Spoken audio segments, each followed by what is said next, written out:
Onward and upward. Okay. All right. So last week we covered Michael Cremo dealing with his all of this evidence that humanity has been on Earth for hundreds of millions of years. No one knows how long. So today we're going to look at his A virus from outer space. right. Today we're going to look at his view of he was influenced by these Vedic manuscripts and very much a Hindu view of cosmology and everything. So we're going to look at that, and that'll close this out. We've got another interview with him to go into that, so we'll have some PowerPoint, but also some of this talk of him talking about this with some of this other person. And then next week, we're going to try and go after someone named Walter Russell, who was one of these individuals that was a very talented author and writer. And in 1921, he had this life-changing experience where he apparently had these visions. Over 39 days, he saw all the knowledge of the world, of the universe. And so he wrote it all down and sent it off to hundreds of people, and only one person replied, Nikola Tesla. Nikola Tesla said, "This is fantastic. You're really right onto something." So it just shows you. So anyway, Russell also was employed by IBM all through the 1930s. IBM put out a magazine that they gave to their customers called Think. Thomas Watson Sr., when he was head of IBM, had this motto for IBM called Think. And so there was a magazine called Think, and Russell wrote for it. And so we'll cover some of this. A very interesting guy, very out of the box thinking. And then the next one we're going to cover is with a physicist named David Chalmers, who has a career in theoretical physics in Oxford and Cambridge, but he got influenced by some aliens, no less, who visited him, and we'll go through what in the world he came up with there, which is all consonant with what both Walter Russell and David Chalmers both make observations that match what Ron Cowan observed in his own way. So it's an interesting cross-check on all these things. And I think at that point we might be approaching, oh yeah, then we're going to do a bunch of Jung. There's a bunch of new videos that surfaced on Jung that are very worth looking at on different things. And I think that'll close out the year, and we'll take a break over the summer where while we regroup and start up again in the fall. So that's where we're going. Okay. Okay.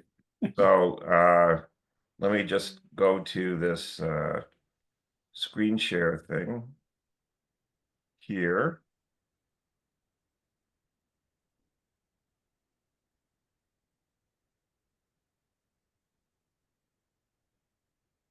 So here we go. So this is, again, Michael Cremo, who's written these books. We're going to focus on this one here called Human Devolution, not evolution, devolution. Devolution. Yeah, a Vedic alternative to Darwin's theory, okay? And so that'll be the focus here. And these are some of the other things that he's written, which we covered in part last time. And so let's get into it and see what he has to say.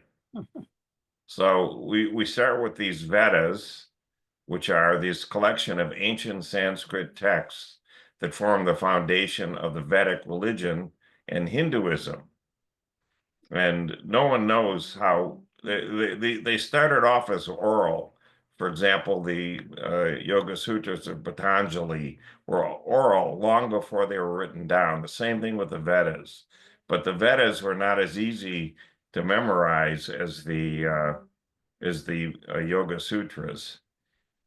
So these texts, these Vedas, contain hymns, ritual formulas, and other sacred material that provide all kinds of insights into the beliefs, the practices, and the social structure of what we would call India today. They're the oldest, the Vedas are the oldest and most important, and they're divided into four main collections: the Rig Veda, the Yajur Veda, the Sama Veda, and the Artha Veda. There's four of them. And Vedic Sanskrit, the Vedas were all composed in an archaic form of Sanskrit, different from what we call classical Sanskrit today. So it's no small accomplishment to go read these things. The actual Vedic period, people date from 1500 to 500 BC, but it's probably much earlier than that because everything was oral. And the Vedas contain, again, as we said, these descriptions. But the key thing about this Hinduism is there's this whole pantheon of gods and goddesses. So there's Indra, the god of storms, and Agni, the god of fire, and Soma, who's associated with a sacred plant, and on and on. There are just hundreds of these gods and goddesses running around, and so it goes, and so forth.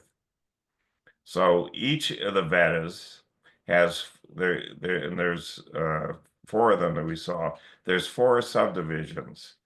The first one deals with the mantras and the benedictions. The next one with the commentaries and explanation of the rituals. These are called yajnas. The aniyankas are the texts on rituals and ceremonies. And then finally, the Upanishads, which discuss meditation, philosophy, and spiritual knowledge. So this is really the most mystical piece, the Upanishads, out of these Vedas. And some actually add a fifth category, Upasanas, or worship. And the texts of the Upanishads discuss these ideas that are akin to these traditions. The Samhitas and the Brahmanas describe daily rituals.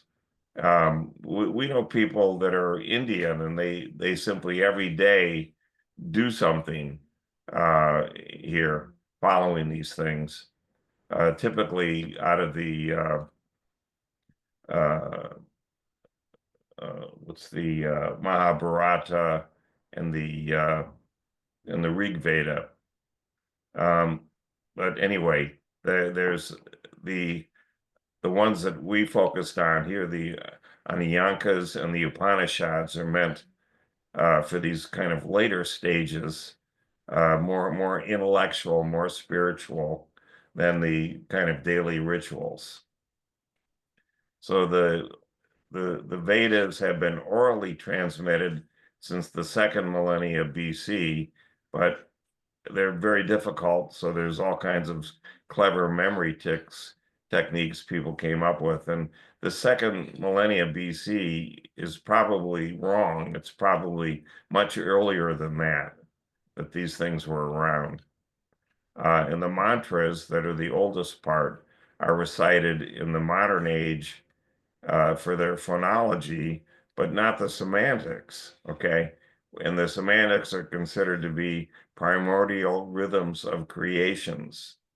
And so people are, not really understanding why in the world are they reciting these things. But by reciting them, the cosmos is regenerated by enlivening and nourishing the forms of creation at their base. So that's the reason that's presented. And so the cosmology we're going to deal with here is the Veda cosmology. The various Indian philosophies and Hindu sects have taken different positions on the Vedas. The schools of Indian philosophy acknowledge the importance of or primal authority of the Vedas that comprise Hindu philosophy specifically, and they're classified into 6 orthodox schools. Okay, so these traditions are Charvaka, Ajivika. These are not these orthodox schools. These are the other traditions are not regarding the Vedas as authoritative. So the Charvaka, Ajivika, Buddhism, and Jainism are all major sects that don't look on the Vedas as authoritative, and they're therefore not orthodox, for whatever that's worth. So just to remind you, what Ron did was he looked into the walls of the compartments of space, the foam that makes up the space that's all around us. And he observed that these walls of space are coated with what he called information. And so information includes both data and algorithms. And the information appears to be constantly scanning the surroundings. And when it sees a change, it stores the change, and the algorithms that control the change are updated. Or to put it differently, this information actually is how forces are controlled in our universe.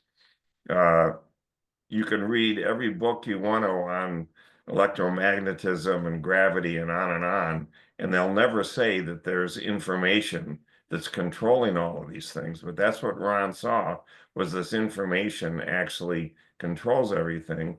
And this information isn't simply in the walls of the compartments of space, but it also quotes all the particles that we see. For example, the electrons and the protons and neutrons that are in all the atoms that make up matter. And so in particular, because this information is really what we believe Jung would have called the collective unconsciousness, that this is everywhere, then things like rocks and plants possess this, and they themselves are part of this collective unconscious. It's not limited to simply animate beings. So now we're going to return to this Vedic cosmology. So in this, according to the Vedas, there's other universes that exist, and there is Mahavishnu who generates them.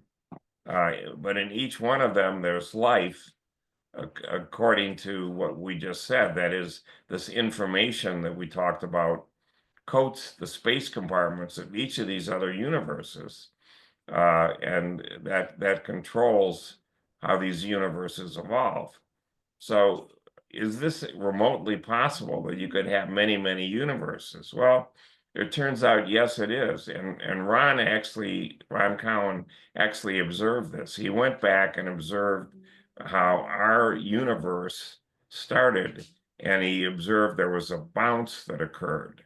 There wasn't a explosion or anything. Everything had compacted together into something very small.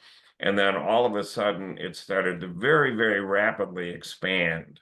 It expanded 30 orders of magnitude in, an incredibly short time period. And then it slowed down and stopped. So that created our universe. But I said there was this ball of stuff there. Well, not all of it stopped. Some of these other things continued to expand. Okay, and then they stopped. And then more continued to expand, and they stopped. Each one of these is creating a different universe. That's what Ron missed, but it was implicit in everything that he saw. It's not clear. I wasn't aware of this, but it comes out of this idea of inflation, that everything has to expand. And the notion for inflation is, you should think of this as a change in phase, where ice turns into water, for example, or water turns into steam. It's a change in phase. So inflation, you have everything all together, and then all of a sudden it expands like crazy. The water turns into steam. That's the basic logic for it. But what comes along with this, as well as this phase change, is you have to stop it. And that's the key thing that Ron observed, that it stopped, and that's not in dispute. But what it did for our universe was it took everything that was there at the start and smeared it out very uniformly over what became the heavens. So when we look in the heavens, we don't see any preferred direction. We don't see all the stars are over here and there's blackness over there. We see stars everywhere in the blackness. And this was what inflation achieved, was how in the world could you create a universe where the stars are all spread out? Well, if you have this inflation occurring, then this will indeed do the job. And the question is, again, how do you stop the inflation? That when you stop it, that creates a universe. And so there's uncountably many universes out there. No one knows. So here we have humans. This is what we saw earlier with Michael Cremo. Have existed on the planet for the duration of the current day of Brahma. And this is apparently 2 billion years. So Michael Cremo found evidence going back hundreds of millions of years. He just didn't go back far enough to say 2 billion years. This is totally mind-boggling. And this totally contradicts the current evolutionary accounts of human origins, and it leads to all kinds of other things. The right question to really ask here is, what is a human being if they've been around for 2 billion years? So the right answer is, a human being consists not just of matter, not just this body that we have, but it also has these chakras. The chakras are actually dark matter. That's what Ron Cowan observed. There are 7 major of these chakras, and they run up and down from your base of your spine up all the way up to the top of your head, and they are linked together spiritually, etherically. So we have dark matter, or the chakras, and then we have the consciousness, which is everywhere around us, okay? So a human being consists not just of the matter, the body that we have, but also this dark matter, the chakras, and the consciousness. So the linkage of all 3 things leads to what it means to be a human being. That's what these Vedas are saying, apparently. So the cosmos has these 3 things in different proportions. And modern physics calls them matter, and dark energy. Okay, those are the buzzwords. But remember, matter forms 5%, dark matter 27%, and dark energy 68%. Or to just make it differently, there's matter, which is 5%, and dark, which is 95%.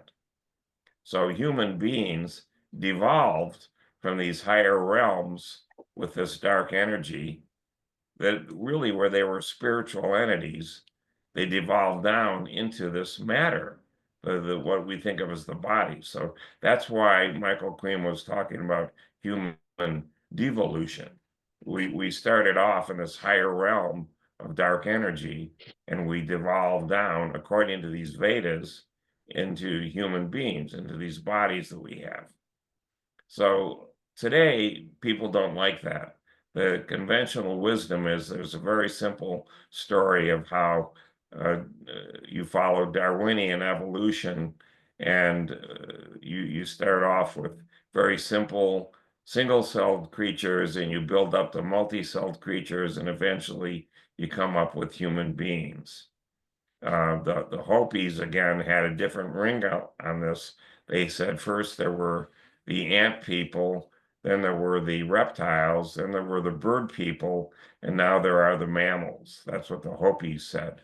So that's the Darwinian view of evolution. But there's a different thing that people throw around every so often, that everything was seeded on planet Earth due to extraterrestrials, beings from other stars that came to Earth and seeded what became mankind. So Vedic devolution involves all three of these elements. There's a collective unconsciousness that orchestrates or controls everything. There's the evolution, which means the regeneration with modification. So that's where when you evolve, you end up with different sorts of traits, and these are selected. The ones that make it are selected because they're more favorable in the environment that you're in. So that's evolution with regeneration. And then there's many diverse types of extraterrestrials. The stuff you find on the web suggests that there's at least 20 major races here and hundreds of other races that showed up from time to time, but there's really kind of 20 that were involved in seeding this life. Who knows? We need the evidence for it. The particular consciousness that we're talking about has a tie to incredible joy in the collective unconsciousness. So when we go into deep meditation and we're able to achieve what would be called enlightenment, true enlightenment, we end up feeling an incredible joy as we're able to link to this collective unconsciousness that's out there. And the material body itself has a new way by doing this to enjoy this incredible joy, but it requires deep meditation and years of practice for most people. So we have material energies that they involve subtle and gross energies. Then we have subtle energies involve the mind or manas, the intelligent or buddhi, and the false ego or ahankara. The subtle energies are involved in these. So these are all, if you look at this, subtle: the mind, the intelligence, and the false ego. Okay, those are the subtle energies. The gross energies involve a covering of subtle energies plus a body made up of gross material. So you have your body that's made up of earth, water, fire, air, and ether. Earth, water, fire, air, and ether, the basic elements. This is something that Aristotle would be proud of. So that's what your body is made up of. There's I think most people have 50 trillion cells in their body, and this is something like 10 to the 28th atoms are in your body. So there's an incredible complexity here. Okay, now we get to God himself, which actually is Krishna, as we saw in the Mahabharata. Krishna, God himself, is not directly involved in the affairs of all these universes, but it's really the conscious selves who have departed from the spiritual level of reality that are driving these things. So free will is a clear choice here for driving all of these things.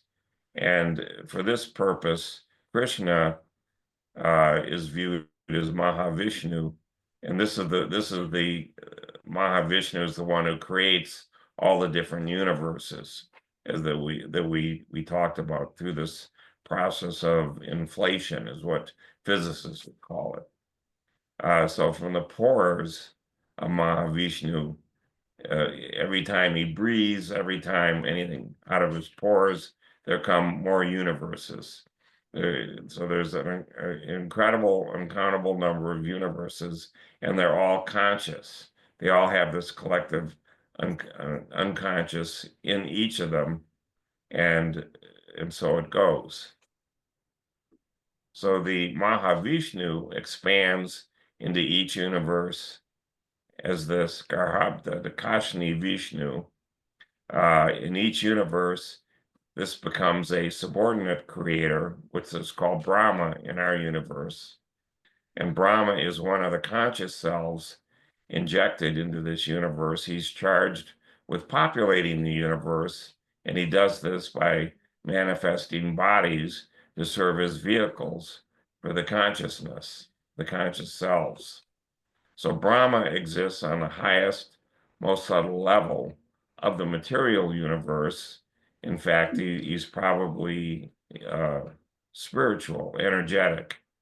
And the body of Brahma is really composed primarily of these subtle material elements. But the subtle elements we saw were all things like mind and consciousness. So these are not really that material, they're very spiritual. So from his mind, Brahma in our universe directly produces all the mental sons, such as the sage Kardama Muni, and then Brahma from his body produces other sages, and finally produces the first sexually reproducing pair, a man and a woman. And the word in Sanskrit means self-born. So you end up with these two people here actually being born out of this one entity. And the daughters are given in marriage to some of the mental sons of Brahma, and they begin to produce children, and this leads to everything that happens from that. So this is the Vedic view.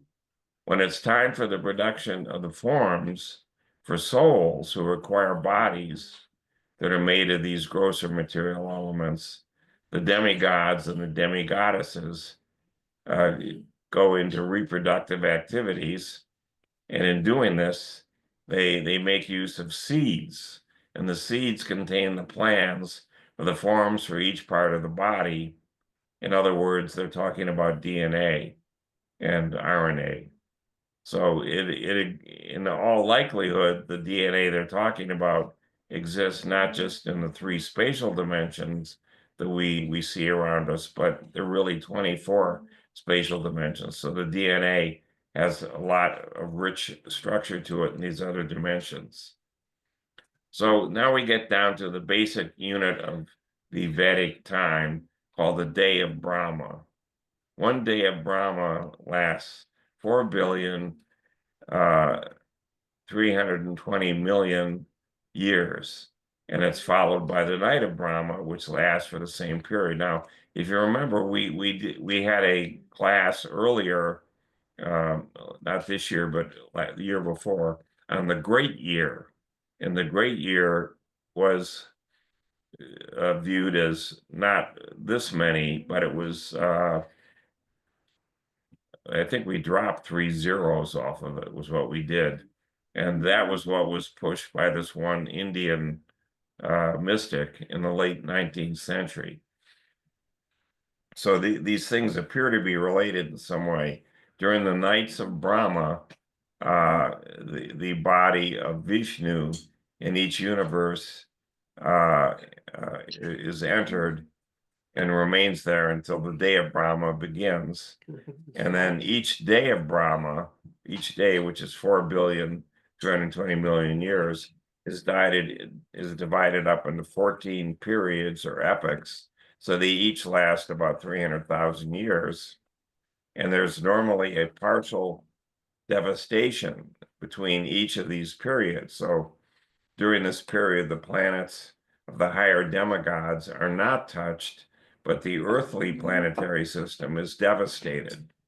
And after each of these periods, the demigods must again create all the new bodies and consciousness for doing everything. So we're now in the 7th period. So that means there have been 6 devastations before this, And after each one, the Earth has been repopulated. But according to modern paleontology, the history of life on Earth has been interrupted by 6 major extinction events spaced at roughly the intervals of about the same order of magnitude as the devastation between these periods. So it's interesting that there is some sort of scientific archaeological evidence that this happened. For example, there was uh, one era where there was incredible evolution of creatures in the seas, and then they were just all wiped out. 95%, 98% of them all died off through this incredible devastation. And then a totally new type of evolution occurred, and the things that were in the sea started to go up on the land and started to breathe. So you ended up with things like this happening. So the demigods that were here take on the forms of a particular species, and then using the seeds that are supplied by God, they engage in a special kind of sexual reproduction to have these different species produced that are vehicles for the conscious selves. And once this happens, then things continue on autopilot with ordinary reproduction. So you have to get it launched with these demigods here and demigoddesses. But there are instances where the demigods and humans produced offspring. So, for example, Arjuna, who was the hero of the Bhagavad Gita, was born of a terrestrial mother, Kunti, but a celestial father, the demigod Indra. Okay, and so it goes. You keep coming up with these exceptions. There's another sense in which the conscious selves evolve. According to its quality of consciousness, a conscious self can receive any kind of body. So the human body is especially valuable because the conscious self can understand the difference between spirit and matter and make progress on the way back to its original spiritual home.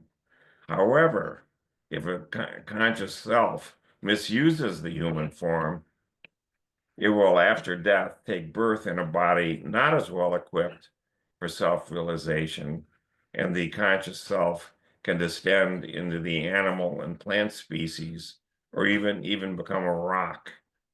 And if this happens, the conscious self must then usually pass through births in several species before again attaining the human form. So this is a kind of a spiritual evolution. And then there's another sense of devolution. This is the decline of human qualities and characteristics in the course of these cycles, which are called Yuga cycles. So each day of Brahma is made up of 1,000 Yuga cycles. So each cycle lasts 4,320,000 years and consists of 4 yugas or ages: the Satya Yuga, the Dvapara Yuga, the Treta Yuga, and the Kali Yuga. So the passing of each yuga in the cycle, humans decrease in their physical, mental, and spiritual qualities. And we're now in the Kali Yuga of one of these cycles. And this began about 5,000 years ago. So we're right in the bottom. This is a terrible time. In Kali Yuga, wealth will alone be considered the sign of a man's good birth, proper behavior, and qualities. Money rules all. Law and justice will be applied only on the basis of one's power. In other words, money makes right, might makes right. No notion of justice or morals here. Men and women will live together merely because of superficial attraction, and success in business will depend on deceit.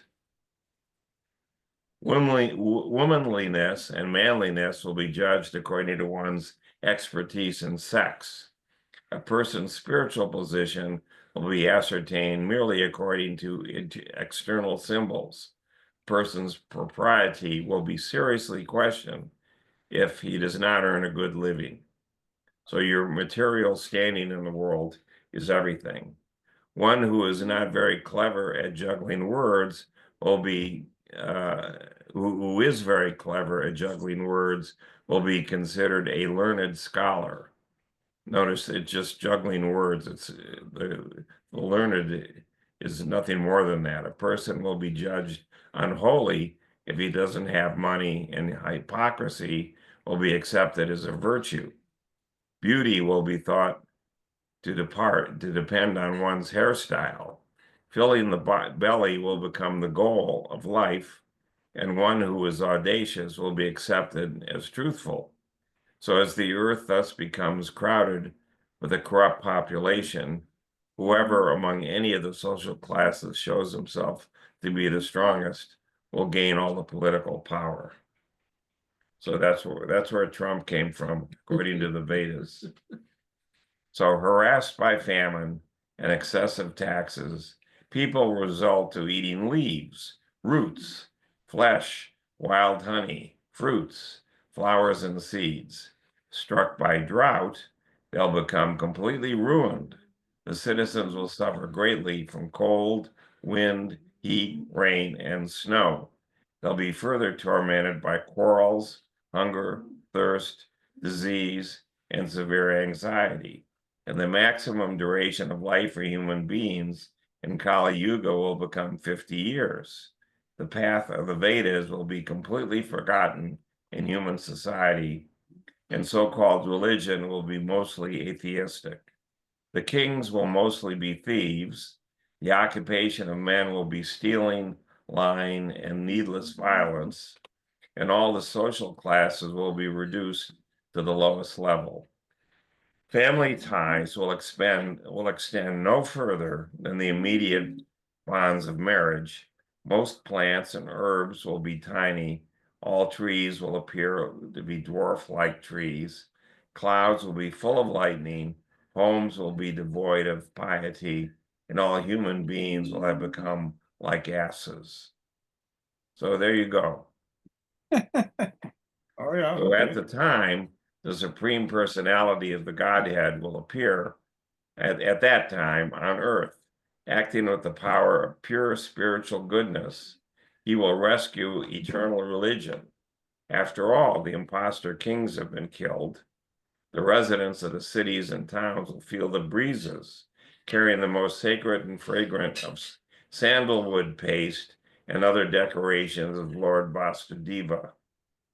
And their minds will thereby become transcendently pure. So breathing the sandalwood paste is what does it. When Lord Vasudeva, the Supreme Personality of Godhead, appears in their hearts in his transcendental form of goodness, the remaining citizens will be abundantly repopulating the earth. This will take place about 427,000 years from now. And at that point, another Satya Yuga will begin. So we should become interested in what can be called re-evolution, the process of returning to that original state. The Vedic literature provides a range of techniques for transforming consciousness for this purpose. In the present age, the most highly recommended technique is the process of mantra meditation, specifically meditation on mantras composed of the names of God. Almost every religious tradition in the world's history recommends such meditation. So there you have it. This is what Michael Cremo has come up with. So now we're going to do one thing. We're going to switch over and look at his interview here, which is, oops, hold it a second. I got to find it.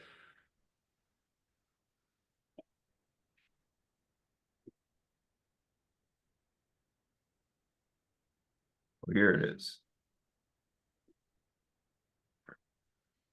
Okay, hold on.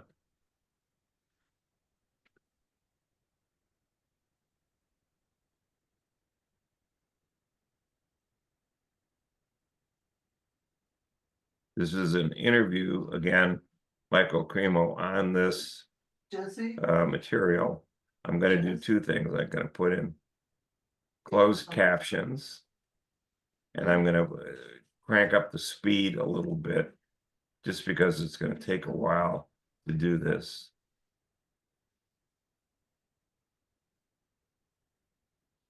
Okay. Can you see this, Bruce? Yep. Oh, wait, I forgot one thing, sorry. I forgot to get the sound. Sound. Yeah, There we good go. idea. Okay, now, can you see this? Yep. Okay, here we go. Installment in my interview with Michael Cremo, the author of the book Forbidden Archaeology, I asked him to give me an account of the history of the universe from a Vedic understanding. The Vedic texts are some of the most ancient in the world. They could possibly offer us a window into ancient histories, long forgotten, but recorded in the Vedas. They're written in terms of cycles of history with fantastical sounding tales, often very hard to understand for a Westerner. Michael Cremo is one of the few people who can break it down in terms of our Western dating system and explain it in more simple terms. They tell us that our universe is more than 100 trillion years old. You've been studying the Vedic teachings for 40 or 50 years. how far back do the histories go? Or So if you want to ditch the GMOs and industrial processed ingredients and upgrade your Yeah. meat stick today, I don't have an try ad-free. Well, it depends upon what time scales you're speaking about, because the Vedic concept of time is cyclical. So there are cycles within cycles within cycles. The largest cycle is the lifetime of Brahma, the demigod who arranges for the planetary systems and the bodies for conscious selves to occupy within a universe. He exists for one breath of Mahavishnu, because that's where the universe, not only this universe, but many, many other universes come from. According to the Vedic cosmological text, everything is personal in a consciousness-based universe. Normally, we don't think in those terms. We think of impersonal forces and laws of nature. so they kind of phrase the years in terms of these characters. Yeah. So a breath of Mahavishnu, he's lying in what's called the causal ocean. And he's in a state of trance called susupti. And as he breathes out, universes expand from his body. And when he breathes in, the universes come back into his body. So So this Vishnu is the ultimate God, huh? no, not the ultimate God. It's the portion of God that's responsible for material reality, where we don't really belong. We belong in the eternal spiritual world. But if we're not in the proper state of consciousness to exist in that spiritual world, there's an alternative reality which is manifested by Mahavishnu to give us the opportunity to act out our desire to exist independently from God. And that, as I said, when he breathes out, the universes expand from the pores of his body. And when he breathes in, they contract back into his body. Now, when the universes are out there manifest, in each one, there's a demigod, Brahma, who's responsible for arranging the planetary systems and the kinds of bodies that conscious selves in those universes can operate. So Brahma's lifetime is one breath of Mahavishnu, one exhalation and inhalation. That's the lifetime of Brahma. And that's 4 billion years? That's equivalent to 311 trillion, 40 billion of our years. 311 trillion. Of our years. Okay. And according to the Vedic cosmological calendar, we're now in the first day of the 50th year of Brahma's lifetime. So that lifetime of Brahma is calculated according to months and days. A day of Brahma's lifetime is 4,320,000,000 years. That, and we're in the first day of the 50th year of Brahma's life in our universe. So the first day of the 50th year, so that means the universe has lasted how long until About now? 150 trillion years. Is how old this one universe is. Right. But there's multiple universes. Well, we have to consider that although the universe may be there, the information and structures within it can be manifest and unmanifest. It's like if you have a computer disk, you can fill it with information and then you can erase it. You can restore it, erase it. You know, it's the same hard drive, you could say, but you can wipe it out, you can reboot it and fill it up again with programs. So that's happening with our universe. The basic structure of it is there, but all the different planetary systems within it, during a lifetime of Brahma, during each night of Brahma's lifetime, the universe contents become wiped. And when his next day starts, it's remanifested. So a day of Brahma lasts for 4,320,000,000 years. According to the Vedic cosmological calendar, we're about halfway through the present day of Brahma. And within a day of Brahma, there's a cycle of 1,000 repeating cycles of 4 subcycles. Each one of those lasts 4,320,000,000 years. You take 1,000 of them, that's a day of Brahma. You take a day of Brahma times 30 for a month of Brahma, times 12 for a year of Brahma, times 100 for his whole lifespan. That's 311,040,000,000,000 years. Brahma's whole lifespan? His whole lifetime. Okay. So I'm getting confused. What is the ultimate God in this? the ultimate God in this system is called Krishna. He exists beyond all these cycles of past, present, future. He exists in an eternal realm beyond creation and destruction, manifestation and unmanifestation, beyond time, which is made of past, present, and future. He exists in an eternal present, and that's where we're also meant to exist. But because we've decided to independently operate, we're given a field in which to do that. But the nature of it is that it's subject to the influence of time, which means we identify with a material body that is subject to time. It comes into being at a certain point in time, it stays for a certain amount of time, and then it disintegrates. And what's the purpose of that? Day 1, month 3, month 6, forever. These 4 milestones represent Purpose is to allow us to try to act independently of God and learn that it never results in us being completely satisfied or happy because of the temporary nature of everything that we try to create, enjoy, control. But what's the purpose of us to be here? To learn something through free will? Or Well, we have the amnesia of this reality? the opportunity is always there to come to our natural state of consciousness where we can exist without any threat or fear of non-existence. People in the material world, or conscious selves, I should say, because the conscious self can be present not just in the human bodily vehicle, but in other forms of bodily vehicles, plant, animal, and so on. So the purpose of going through all those different kinds of embodiments up to the human form is to show us that no matter how we try to enjoy ourselves apart from God in the world of matter, we're never going to achieve what we want, what we really strive for, which is permanent existence, full knowledge, kind of being beyond any kind of misinformation and fake news and whatever. We want to be in touch with the truth of situations and people and proclamations. We want to know what's the real truth. We don't want to be deceived. We also want happiness. We want existence. We want truth. We want happiness. It's why people do things, because it makes them happy, or they think they'll achieve something that will allow them to be happy, like money or fame or But they often whatever. find it doesn't make them happy. Yeah. Well, even if it does, it's temporary. I mean, I can point to many people who, from the external point of view, are happy from their point of view. But what inevitably happens, if what makes them happy is their ability to attract favorable attention because of either their beauty or their strength or their wisdom or whatever quality we're talking about, that quality will eventually deteriorate. It's just the nature of anything material, whether it's the body, whether it's any position at all one tries to achieve within the world of matter. It's temporary. And because of that, Where do the Vedic writings come from? Or well, the Vedic writings are characterized by the term apaurushaya. which means they're not produced by a person within this material world. They come from outside of the material world. This is kind of like Akashic record type concept?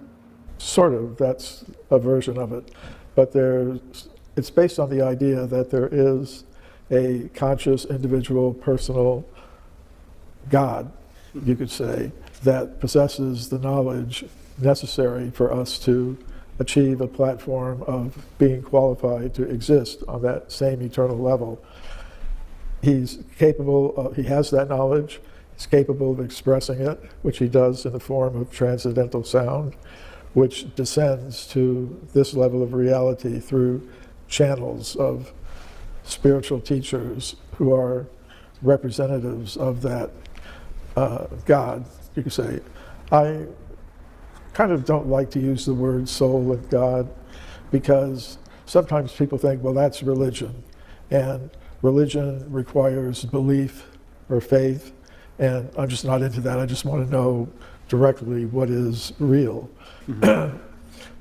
That's why I prefer to say conscious self, because we can all experience that. We are conscious. Nobody can deny that they're conscious. It's our most direct experience. It doesn't require any faith. It doesn't require any belief. It's just perfectly obvious. And that consciousness, as we experience it directly, is individual and personal. We're all persons with our particular likes and dislikes, our taste in music, our taste in food, our taste in clothes, our taste in art, culture. We're persons. And we're also individual. We're not all one. I mean, I have my consciousness of my existence, and each of you hearing this have your own individual consciousness and opinion about what I'm saying. Maybe you like it, maybe you don't. Each individual has their own consciousness. Now, based on that, I think it's not an unreasonable proposition to think that the source of all these individual, personal, conscious entities, which we are and which we can experience, must be something like that. And that means he has the ability to communicate. Of course, when I say he, it may sound patriarchal, but actually the form of God in the tradition that I follow is both masculine and feminine. If you go to a Krishna temple, you'll always find Krishna with his energy, which is considered female. And actually, in speaking about God, we say Radha Krishna. Radha being the energy of God, and Krishna being the personality of God. So, but anyways, because it's customary to speak of God in masculine terms, I'm doing it. But your father died, and you're sad. Come and join me. You know, when my father died, it took me and I did. Now, if I'd known that supreme individual conscious person has the ability to communicate. And because he wants every soul to experience its full potential, and at the same time respect its freedom to not be with him, but to be an independent enjoyer, he allows each conscious self that freedom of choice to be with him or not be with him. Mm-hmm. You know, because love of God is the ultimate goal, and love can't be forced. It's an option that's presented to someone. If I force somebody to love me, that's a crime. You know, so God doesn't do that. He offers the opportunity, which it is up to each individual conscious self to accept. And he provides all the information and the method for achieving love of God. It's there, but you have to want it and voluntarily take it up. It's not something that can be forced. So I think this system is when I think about it, it's the best way to arrange things while respecting independence and free will. You know, that there's no forced. So we're spun into an existence through God wishing to feel himself exist through us, but we have free will, but we have amnesia of this greater reality. Yeah, So, that's a good way to. so with the amnesia and the combination of amnesia and free will, then the merit of our actions take value. Well, by free will, we can take advantage of the opportunity that's always there for us, or we can continue to remain in the amnesiac state. But that's the purpose of what are called avatars. Avatar means one who descends from a higher level to a lower level. Like incarnation. Yes. So Like we're all incarnation. avatars of our souls. Is that what you're saying? Well, what I'm saying is that there are avatars of God that come to make the teachings that would help us wake up from our amnesia. They are available to us if we want. And I'm not saying that it's just my tradition. I think such facility can be found in all of the great spiritual traditions of the world, most of which I think have an exoteric and an esoteric aspect to them. You know, the exoteric aspect may involve, you know, certain rituals and practices that may be different than others, but on the more esoteric level, I think in every tradition you'll find that there's some mystical aspect to it that involves some kind of meditation or prayer or contemplation or spiritual discipline, whether it's the types of practices that medieval nuns and monks in Christianity practiced, or the more esoteric manifestations of Jewish spiritual tradition, or Buddhist, or the Protestants also had their mystics. Mm-hmm. So I think you can find this wisdom and this opportunity for transcending this level of reality in many different places. I don't claim to have a monopoly on truth. So do you think, some call it like the mystery schools or the golden thread, or that I guess in Masonry they talk about that a lot, that all the worlds fully did speak the word of God. Do you find that, do you agree with that? Or? Well, yes, in this sense. I wrote a book, Human Devolution, a Vedic alternative to Darwin's theory. And in that book, I propose that before we ask the question, where did human beings come from, we should first of all ask the question, what is a human being? And modern science will say we're machines made of molecules, basically in competition with each other for survival. But if we carefully study the matter, we see we've got a material body, that's part of what we are, but we also have a kind of mental body. You know, we comment on the state of our mind. Today I'm feeling very lethargic, or my mind is all splayed out about something, or today I'm feeling really focused, my mind is really focused. So there's not just the gross physical body, there's a mental body as well. But then there is the I, who is saying, I feel my mind, I feel my body. That I is the actual conscious self. And that can exist apart from matter. So just as we have, in terms of our own existence, a tripartite structure of matter, mind, and consciousness, or spirit, if you like that term, the universe itself has that tripartite structure. And when you say universe, what are you referring to exactly? Well, the cosmos. Is that all the physical reality, or the hierarchies above the physical? This would include both the physical, the mental, and the purely spiritual.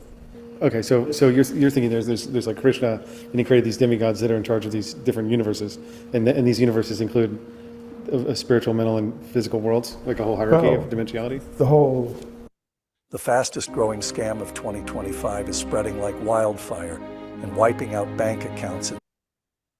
Hierarchy is the first three things that you mentioned, that there's a level of the cosmos that's dominated by gross physical elements, and that's where we find ourselves now.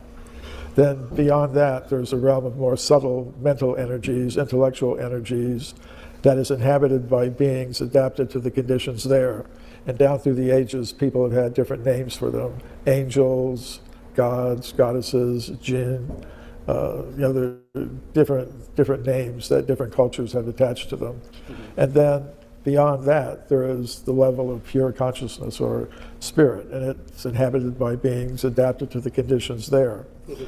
So if we look at the different cosmologies in the world, we see that they generally have this tripartite structure, that there's a world of matter, there's a world of demigods or angels, and then there's a purely spiritual level of reality ruled by some kind of supreme conscious being. So this like Trinity concept in a lot of religions, is that a metaphor for that? That's usually Trinity concept refers to an idea about different features of God. And I think there is some logic to that. Okay. In the Vedic cosmology, there are three aspects of the supreme conscious being.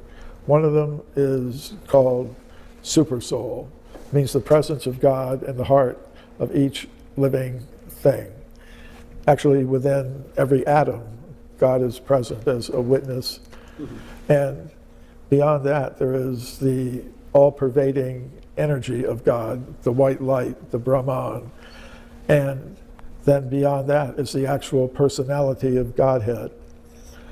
So there are those three features of God. I've heard some people try to compare it to the Christian Trinitarian concept of Father, Son, Holy Ghost. But you don't find that satisfying, or just seems a little petty? What was that? It seems unsatisfying to you, or not a good analogy? Well, I think there may be something to it. It's not, I think, a perfect analogy, but it has the idea that God has different features that may be revealed to a person who approaches God by a certain path. Like someone may meditate on God in the heart, in the hearts of all living things. Okay. Some can appreciate the presence of God by his expansive effulgence everywhere. In the Vedic cosmology, how old is the universe in a word? Well, according to the Vedic cosmology, the basic structure of the universe is about 150 trillion years out of a total time for its existence of 311 trillion, 40 billion years. The structures within the universe is like a sphere of spherical shape, and within it there are different planetary systems and different kinds of living entities inhabiting them. That internal structure goes through different phases of manifestation and non-manifestation. So in the current phase of creation, you might call it, or manifestation of life forms and planets on which they exist within the shell of the universe, that is about 2 billion years old. And how many living beings like us, varieties of them, do the Vedas say exist? 8,400,000. Different kinds of entities like us? Different kinds of bodily vehicles for conscious selves to occupy. This kind of 8 million species? 8 million non-human species, 400,000 human species. Now, when I say species, it's not exactly like the modern biological concept of species, which they have a hard time with. Actually, there are about 30 or 40 different species definitions because they've never really been able to come to any understanding of what a species actually is. In the Vedic concept, a species is an arrangement of senses, subtle senses grouped around the mind that provide the sensory inputs and outputs that allow us to understand our position and act in an interactive way with the material elements. So when you say there's 8 million different kinds of what, quote unquote aliens or something like that, right? No, Or what I'm saying is in the universe, but we could confine it to this planet if we want. We could say there are 8 million different kinds of sensory experiences that are available through different kinds of bodily vehicles. You know, just like you have maybe computers with different kinds of interactive abilities to perceive. And you mean animals then? Yeah, plants, animals, insects. 8 million varieties of living plants and animals. And plants, animals, insects, amoebas. And that's in the whole universe? They don't believe how toxic this is. If you're still using a plastic or wooden cutting board, you need to hear this.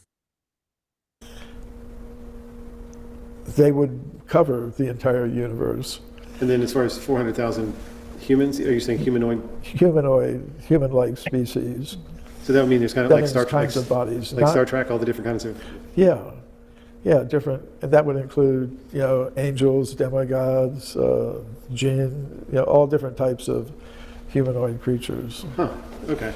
So wrap your head around that. And then, so we live in a 100 trillion year old universe but in our but this world we live on here, this planet is how many Well, we billion? may not see every type of living thing here, but the type of bodily vehicle that a conscious self gets, and that's one thing we have to understand about any of these forms, they are vehicles for conscious selves to get a certain type of experience, which should be educational for them.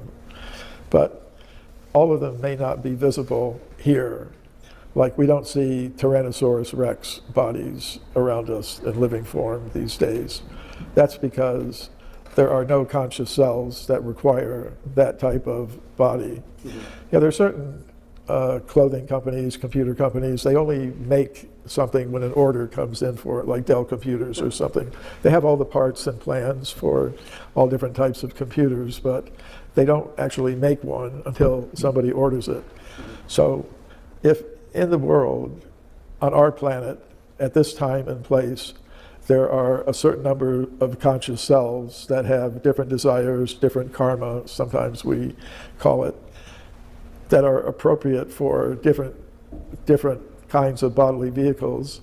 The types of bodily vehicles that would be manifest in this world would be linked to the karma of the conscious selves.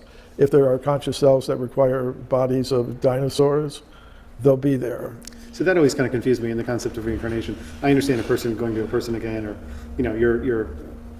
all the different experiences. But like, what is the soul of a plant, or like a broccoli, or the soul of a chipmunk? I mean, well, what are they meant to learn being an eggplant? Yeah. Well, according to the Vedic cosmology, it's in the human bodily vehicle is special, because in the human bodily vehicle we have the intelligence to be accountable for our actions. Whereas a chipmunk may not have the intelligence to be responsible for its actions. So that human bodily vehicle is the one in which we can become, if we exercise our free will properly, qualified to enter the spiritual level of reality. So we're right at the edge of the spiritual? But yes, but if we don't use the human bodily vehicle properly, we lose that opportunity and are placed in another type of bodily vehicle that's more appropriate for our level of consciousness.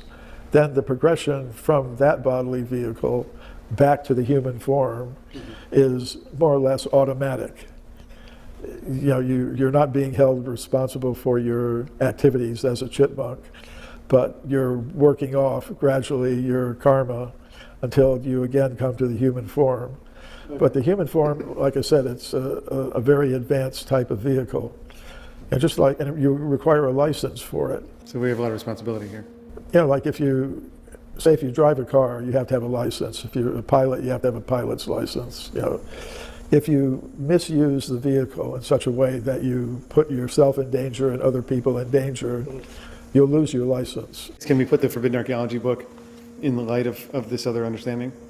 Okay. What does appreciating extreme human antiquity do for our consciousness? Well, in Forbidden Archaeology, I'm simply dealing with stones and bones. In other words, I'm dealing with archaeological discoveries that contradict the current understandings in the scientific world about human origins and antiquity. And that in itself doesn't really, to me, add up to very, very much. So what's significant to me is that it means we need alternative explanations.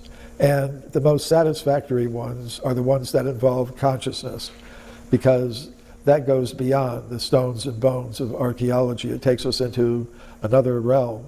And then we have to ask ourselves the questions, well, how as a conscious being did I come in contact with this material body that will eventually be left as bones to become fossils, perhaps? What does the conscious self have to do with that? Who am I really? Where am I now? Where do I belong? Where should I be going? The archaeological evidence leads, strangely enough, into a realm that goes beyond the archaeology of stones and bones, and more into the archaeology of consciousness, where we have to dig deeply into ourselves and focus on who we really are and what our purpose in life is, what our values and goals should be like. And I think that these are very important realizations for conscious selves, for people in our society today. It's not just a matter for some scholars and scientists to discuss in their ivory towers. These matters affect all of us because our sense of identity. Whole food protein doesn't really stimulate that much muscle protein synthesis above baseline. Helps determine what our goals, our values, and objectives in life are. And right now, through the monopoly they have in the education system, scientists committed to a basically or fundamentally materialist, physicalist concept of who we are and where we came from are able to, practically speaking, dictate to us our sense of identity. And it's a very materialistic identity that they're promoting, that we're purely material beings and that matters of the spirit and the soul of consciousness are not very important. Well, not to. Here's another question. I'll probably put it in a different spot as well. But why is it that bad people get away with murder? This is a classic religious question, right? So why do evil people rule the world? Why do bad people get away with murder and then good people suffer? I mean, it's these classic spiritual questions. Well, yes, those are questions that have troubled a lot of people. And I don't know if I can give an answer that will satisfy everyone, but one that satisfies me is that ultimately God doesn't want us to be in this world where such things happen. That was our decision, to be independent from God. And when I say independent, I mean not only being an atheist or whatever, but being a believer in God for basically selfish purposes. In other words, a materialist will strive after material wealth, material power, material influence, at the cost of others. And a person who is also somewhat selfishly motivated may pray to God, give me the power, give me the wealth, give me the ability to defeat all of my enemies, give me the ability to exploit. Mm-hmm. So if that mentality is prominent, then bad things are going to happen, even in the name of sometimes religion or nationalism or world peace or whatever. Yeah, we've seen it before, right? Yes. So, but we shouldn't be here in this situation. But because we are, and we're held responsible for all of our activities, whether they're committed in this lifetime, which would be a very narrow perspective in my opinion, we have to take into account our activities in perhaps millions of lifetimes. So as we sit sort of on the edge of a potential another world war, and drum beating of the Civil War narrative in this country, and feels like everyone's getting pitted against each other, in a very confusing time we're living in, right? What advice would you have for people in conducting themselves in such a scenario? Well, just because it's going to rain, it doesn't mean you have to get wet. You can shelter yourself and others. I mean, we see that's happened if we look at the great wisdom traditions of the world. Sometimes a personality like Noah sees the oncoming devastation and prepares and survives and prospers. So that lifeboat, you could say, is being provided if we want to take advantage of it. But I would say that to really get at the root of these things and make this material world a place where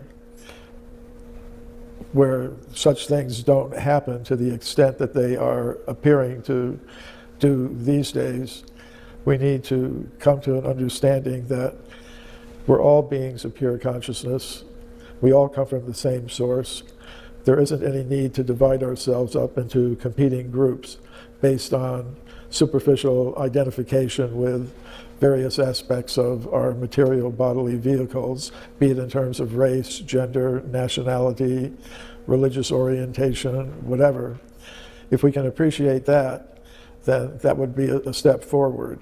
And in a society that is based on that principle of identifying with the conscious self, which is not black or white or yellow or any of the types of racial distinctions one wants to make.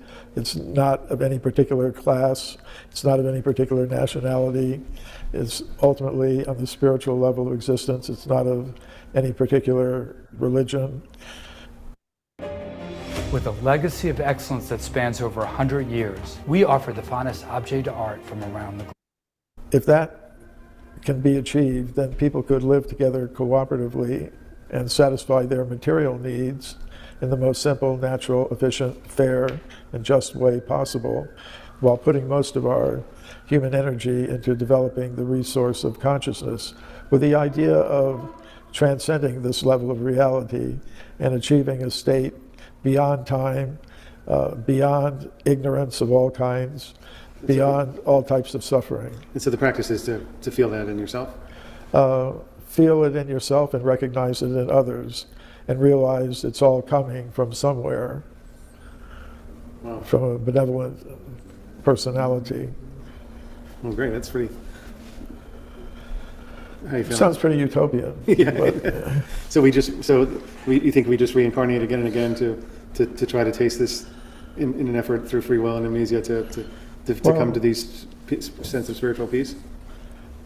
Generally, when someone has a revelation, it's like they understand that they are in a position that depends on the mercy of God. Really, it means understanding I'm not the supreme controller. Now, somebody may occupy a high position in government or an influential position in some field of human endeavor, be it sports or business or culture or education or science. You may be recognized, you may be in a position of influence and power, so to speak. But if it's done for the purpose of helping people realize their true identity and their true purpose in life, and helps them take on the values and goals and procedures that foster that sort of thing, then that's good. That's but that means understanding in one sense that I'm not the master of all I survey. I'm a servant. I can be an instrument, and that is the perfection of life. So in contrast to the kind of dense materialism today with the money and the stuff like in the U.S. and now this desire to conquer death and consciousness through machines, and now this push of AI and yes, it's sort of, how would you characterize all Well, money in itself is not bad. It depends how it's used.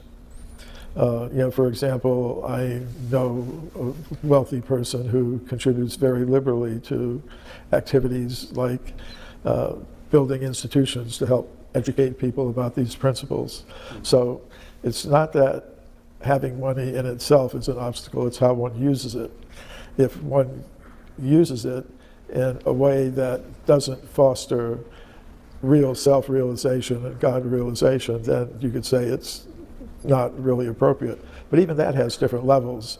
Sometimes people who have abilities and resources will contribute to what they think is a charitable cause, like helping people who are hit by a disaster. I mean, that's good, that should be done. But ultimately, as long as a conscious self is in the world of matter, it's going to confront the disaster and destruction, even if only one's own inevitable death and rebirth. That's so if someone is using their wealth to do that, well, that's very good. You'll take your next birth in a very auspicious position, a very nice educated family, pious family. But still you're in the cycle of birth and death. So whether one is using one's abilities and resources for materially good or materially bad purposes, you're in the cycle of birth and death. You know, I always felt like that we always face all these challenges, each of us in life, and they feel almost insurmountable at times, you know. But I realized that it's almost like each experience we go through is especially tailored for our soul. Yes. To feel insurmountable, but we actually do have the stuff in us to overcome those challenges.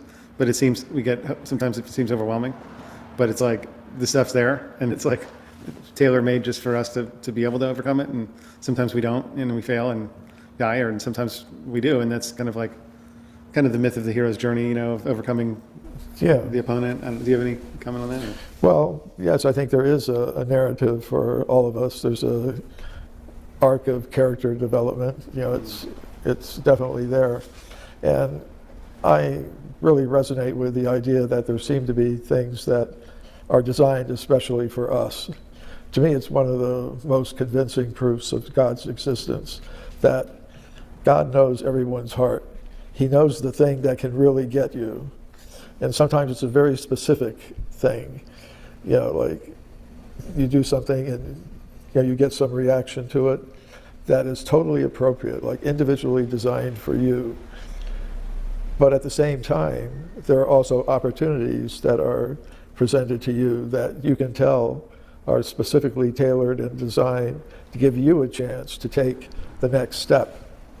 And I also see that in my life, that God or whatever supreme being there is has put steps in front of me that I have taken, because I can see it's definitely in my ballpark. It's like it was personally designed for me as a next step to take. So let me take that next step and see what God allows. I think God also knows how much success I can take, because the temptation, when you're successful, is to become enamored of the trappings of success, whether it's fame or wealth or power. It's something that can be distracting. So if I judge where I am as a person who's expressing himself through literature and trying to communicate knowledge, I could, if I look at the whole spectrum of influence and through influence and fame and respect through that sort of endeavor, I can see, okay, I'm at a certain level. But I think that level is appropriate for where I am. I've got enough what I need. It's like air, enough to breathe. Yeah. Well, thank you for your time. Huh? I really appreciate all your work, and Thanks. I think it was a very enlightening conversation. Huh?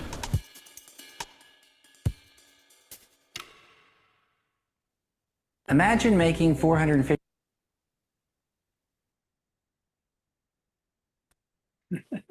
So there you have it. Wow, okay. And, he's, I think, a very interesting guy who tries to explore these ideas systematically. And, we'll see. He's had very little impact on modern paleontology and archaeology.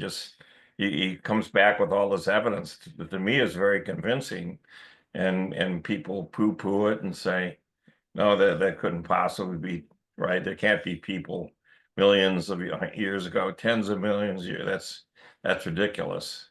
When he's showing them the evidence, they don't look at the evidence. They just say it's ridiculous.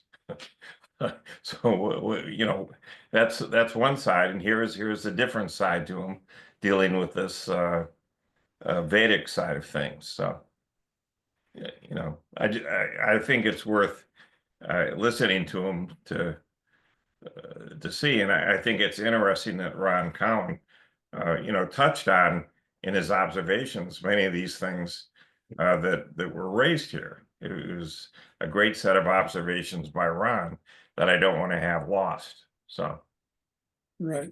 Well, the biggest thing about Ron, though, is that he knew there was no God. right.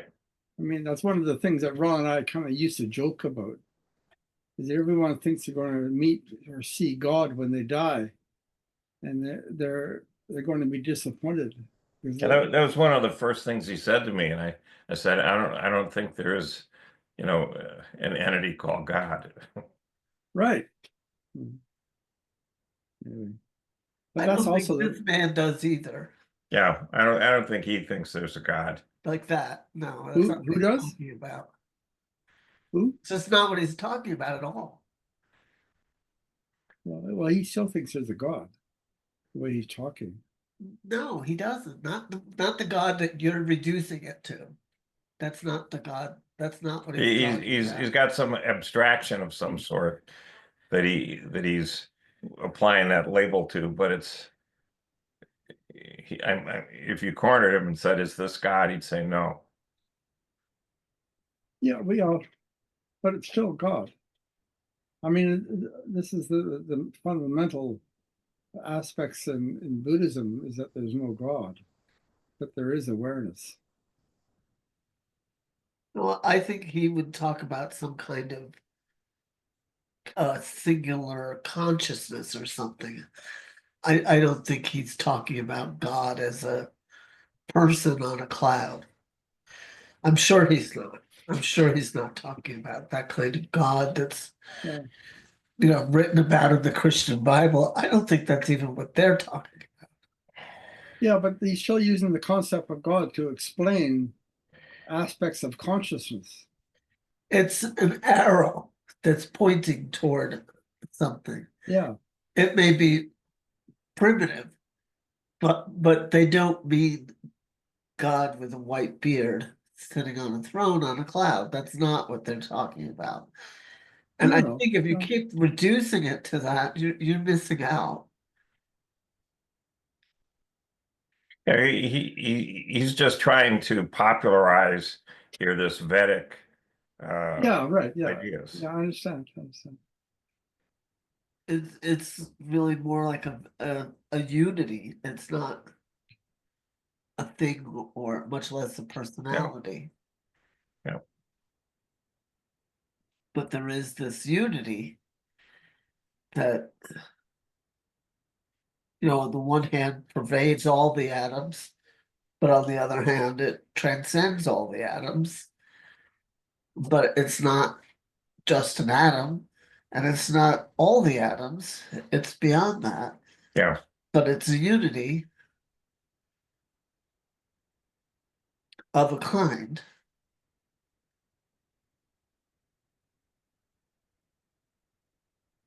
That I would say I think he believes has some kind of purpose and attention, but it's not about whether you eat fish on Friday or not. Right.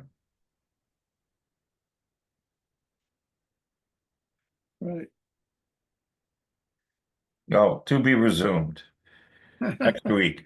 All right. And we're going to listen to Walter Russell. And I think you'll see he's a rather amazing guy. So, okay. All right. Okay. Have a great weekend. Bye-bye. Happy Memorial Day. Okay. Oh, they don't have a Memorial. I know. He's in Canada. Yeah. Okay. Oh, yeah. Oh, okay.